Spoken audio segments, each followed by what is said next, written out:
4:30 briefing on Hurricane Delta. What has changed? The tropical storm and coastal flood warnings have been extended farther down the coast to Sargent, Texas. They were down to San Luis before.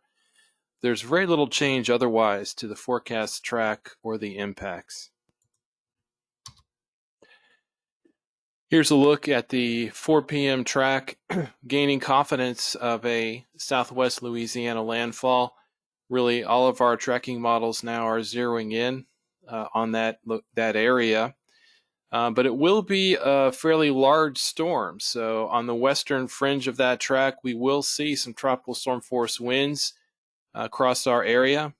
The closest you are to the storm track, the higher the winds will be. So areas like Chambers County, Bolivar Peninsula could see some high-end tropical storm force winds there. Also, right now we've got long period swell. We've got waves hitting our coastline from Delta already. You can see that on the webcams and at the beaches. And we will see more high surf and rising tides as we go through tonight and tomorrow, even into tomorrow night. And so we'll talk about these hazards later on. Note the tropical storm warning areas are the blue lines on this map, and hurricane warnings, the red line. Hurricane warnings actually pick up at high islands, so the hurricane force winds are that close now to our area.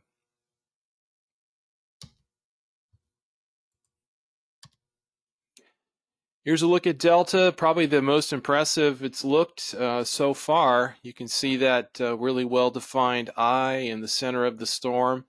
Thunderstorms kind of wrapping around the center. We started to see the eye form at the 10 a.m. briefing, and it's undoubtedly an eye now with some banding as well.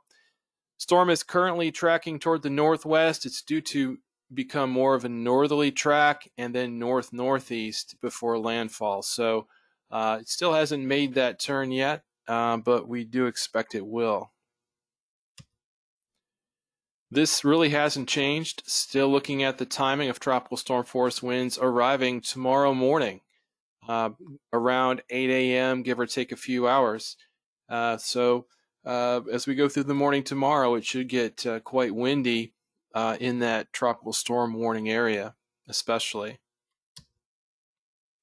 The higher end tropical storm force winds, we're talking about 58 miles per hour or higher sustained. There, the highest chances are in Louisiana, southwest Louisiana, over to the Texas border. Beaumont, Port Arthur certainly has some high probabilities there of those high-end tropical storm force winds or even hurricane force. As you get down closer to Galveston Bay, the chances are a bit lower, but look, for example, for Bolivar there, 30 to 40% chance of seeing these near 60 mile per hour winds. So those higher end winds we do think are possible for our eastern counties, Bolivar, Chambers County, and so on, perhaps Galveston Bay. Hurricane force wind probabilities, again, the main focus is southwest Louisiana, but remember we do have a hurricane warning all the way down to High Island. So it's quite possible some areas on the Texas side of the border will see hurricane force winds as well. More likely as you get closer to Beaumont, Port Arthur, closer to the Texas-Louisiana line. As far as rainfall, as we've been saying, we don't really see this as a big flood threat for us. The axis of heaviest rain does appear to be to our east. However, once again, those eastern sections, places like Bolivar, Chambers County, possibly even eastern Polk, you may catch a little bit of moderate to heavy rain on the western flank of this fairly large hurricane. So you can see there are 2 to 4 inches indicated there, and then an inch or two as you get just a little further west for Galveston Bay on north. And then farther west than that, maybe very little rain. Now, as always, these are sort of average amounts, so we still can get locally heavier amounts in any kind of bands on the western flank of the hurricane. But again, flooding is not really a significant concern for us we think, with this storm. But again, where there is some concern is where you see those areas shaded in yellow on this excessive rain outlook. And so you can see those are areas mainly east of Galveston Bay on up through portions of Liberty and Polk County. Those areas shaded in yellow do have a slight chance, according to the Weather Prediction Center, of seeing some flash flooding. And then there's even a marginal risk indicated there in green, but again, that's seems very unlikely for that zone. Taking a look at the storm surge impacts on the regional scale from Delta, what you're looking at here are basically water levels above ground near the high tide line. So essentially the beaches, the low-lying areas, looking at generally in our forecast area about 1 to 3 feet above ground in those areas. And then as you get further east, you can see a zone of 2 to 4 feet from High Island to Sabine Pass. And then once again, the maximum seems to be right there near Vermilion Bay of 7 to 11 feet. So once again, Louisiana getting hit very hard, being near and to the right of the center track. But we will see coastal flooding in our areas as well. You can think back to Hurricane Laura, where we had a strong hurricane tracking to our east, and it probably will be some of those same areas that get coastal flooding and certainly beach erosion from the waves and the surf. So pretty much consistent with that, and these numbers you can also think of relative to mean higher high water. Wouldn't get hung up on the mean lower low water, mean higher high water. There's essentially reference levels relative to water levels. But if you see here, this is what we've been briefing all along. We're actually heading into low tide now along the Gulf front. And what you see on the upper left, the red line, observed water levels, haven't really been impacted too much now. But again, we're starting to see the wave impacts just coming in now. But notice as we go through the night and we start heading up back toward a high tide after midnight and tomorrow morning, that's when we have our maximum water levels. In this example, up around 4 feet above mean lower low water, and then wave action on top of that. And then those tides stay elevated really through Friday. And then for Gulf-facing beaches, start to drop off as the winds become stronger offshore Friday night and Saturday. Taking a look at Freeport, pretty much the same pattern there, although we have a secondary peak Friday night.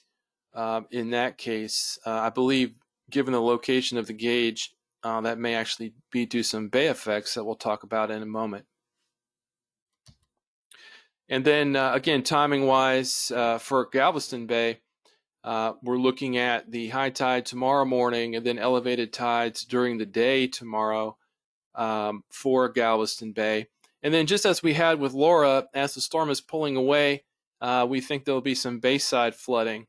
So the Pier 21 gauge in the lower left is meant to show that. And you can see the tides there stay high all the way through Friday night as the winds are more northerly, pushing water onto the north-facing beaches. So again, we saw this with Laura, and qualitatively it'd probably be similar to that this go around. It may not be exactly like Laura because this is a bigger hurricane actually, and so it could actually push a little bit more water than Laura. It just remains to be seen. We talked about the wave heights offshore this morning, and here's some updated graphics from the wave model. Just amazingly, this white and purple area, we're talking about 30 to 35 foot seas sort of moving with Laura up across the Western Gulf. And this is this evening. So for marine interests, just really rough seas out there. But a lot of that wave energy is propagating toward the coast. And so this is 7 p.m. You can see Galveston there. There's not a lot of wave action. But by 7 a.m. tomorrow, a lot of that has pushed to the coast. And so you've got very high seas, not too far offshore during the day tomorrow. And at the beaches themselves, very high surf on top of those elevated tides will lead to, I think, what we saw with Laura, some beach erosion, even maybe some coastal structures could be damaged from this scenario. Also during the day on Friday, we'll talk about this in a moment, but we'll see the winds picking up. As we said, tropical storm force winds arriving tomorrow morning. So tomorrow really looks to be a very stormy day in terms of the high surf, the elevated tides, and the increasing winds, especially at the coast. Friday evening, some of that wave energy propagates more toward the Louisiana coast, and then by Saturday morning, we don't have that wave effect anymore. We'll also have lowering tides by then as well. This is a graphic produced by our ops folks showing some of those wave heights in the nearshore waters. What we've got here are the 0 to 20 nautical miles out from Galveston, and then another zone 20 to 60 nautical miles. And you can see in those offshore waters, those really tremendous seas up above 25 feet on Friday. And then even in the near shore, 12 to 15 feet, not too far off the beaches. Of course, that won't make it all the way to the coast. We get the wave breaking a little bit further offshore, but we'll get very rough surf with this as well tomorrow. So just to sum up, really not a lot of change in what we've been briefing the last few days, but we're starting to see those swells from Delta arriving at the coast today, and then we expect to see elevated tides as we head to the next high tide overnight and Friday morning. On top of those elevated water levels, we'll have the high surf adding to those effects. So the surf and the wave breaking on the shore basically add effectively another foot or so to the water levels. Tropical storm force winds also likely to pick up tomorrow in the warning area, which again extends now around Galveston Bay all the way down to Sargent, Texas. We may have some high and tropical storm force winds over our eastern zones, places like Bolivar, perhaps Galveston Bay, and then Chambers County. And then there is just a slight risk of flash flooding. Again, this is not the main impact from this storm for us, although for Louisiana, it certainly will be more significant there. But the areas that could get some heavier rain would be our eastern zones. Again, places like Bolivar, up to Chambers and Liberty, and then maybe eastern Polk County. And really not concerned about tornadoes given this storm and how it's tracking. So we will have more information coming out through the normal channels.